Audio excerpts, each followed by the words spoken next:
وہی 75 لوگوں میں 6 مہینے سے لے کے 13 سال کے بچوں کو کوئی کیوں لے کر جاتا, عورتوں کو کوئی کیوں لے کر جاتا اگر جنگ کے ارادے سے جاتے ہیں؟ وہ تو کمپرومائز کی نیت سے گئے تھے کہ بھائی میں سمجھاؤں عبید اللہ بن زیاد کا کیا ایسا حال ہے کہ کوفہ والوں کو کیا پریشانی ہے. عبید اللہ بن زیاد کے بارے میں تو بعد میں پتا چلا کوفہ والے کیوں اتنا پریشان ہے. وہ ایگزٹ دیکھنا چاہ رہے تھے کہ ہو سکتا ہے کہ میں سمجھا دوں یزید کو, کیونکہ یزید حضرت معاویہ کے بیٹے تھے اور حضرت حسین کو یقین تھا کہ اگر میں جاؤں گا اور یزید کو سمجھاؤں گا تو بات جم جائے گی, کیونکہ ایک صحابی کے بیٹے ہیں. حضرت معاویہ کاتب وحی تھے. اللہ کے نبی صلی اللہ علیہ وسلم نے فرمایا کہ یہ جو معاویہ ہے یہ اہل بیت میں سے ہے.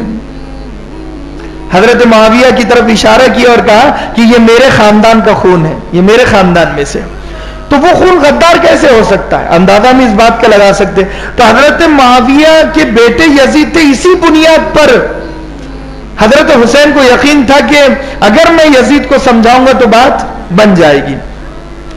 آپ یزید سے ہی ملاقات کے لیے جا رہے تھے, راستے میں یہ عبید اللہ بن زیاد مل گیا اور اس خبیث نے بیعت کرو مجبور کیا, اور وہاں پر آپ نے 3 آپشن بھی رکھے کہ اگر مجھے واپس جانے دو.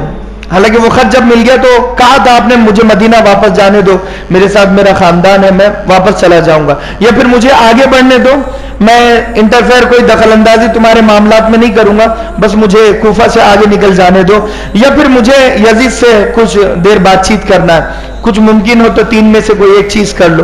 لیکن اس نے تینوں بھی منظور نہیں کی عبید اللہ بن زیاد نے, اور وہیں پر لہذا جنگ ہوئی ہے.